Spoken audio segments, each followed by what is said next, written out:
কাবা ঘরের গেলাফ ধরে কানলেও আপনি আমাকে যে মিথ্যা অপবাদটা দিয়েছেন এটা মাফ হবে না যতক্ষণ না আমি মাফ করছি। কথা কি বুঝতে পারছেন? মনে করেন আপনি আমাকে মিথ্যা একটা অপবাদ দিয়েছেন এবং ধুয়ে রেখে দিয়েছেন একদম মিথ্যা অপবাদ দিয়ে, যতক্ষণ আমি আপনাকে মাফটা করছি, কাবা ঘরে গিয়ে গেলাফ ধরে কান্নাকাটি করলো এই পাপ মাফ হবে না। এই অবস্থায় মৌত হলে কি হবে?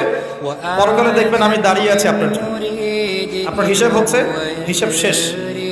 আপনি সালাত সাওম হজ জাকাতের নেকি নিয়ে উঠেছেন, কিন্তু দেখছেন আমি দাঁড়িয়ে আছি, আমার মতো আরো 10 জন দাঁড়িয়ে আছে। ওই 10 জনকে আপনি গালি দিয়েছিলেন, অপবাদ দিয়েছিলেন, তাদের গীবত করেছিলেন, তাদের সম্পদ বা সম্মানের হানি করেছিলেন। এখন কিয়ামতের মাঠে আপনার নেকি দিয়ে এই ঋণ শোধ করতে হবে, অন্য কোনো অপশন নেই। আর যদি নেকি শেষ হয়ে যায় তখন কি হবে? তখন আমার আমলনামা থেকে কিছু গুনাহ আপনাকে নিতে হবে।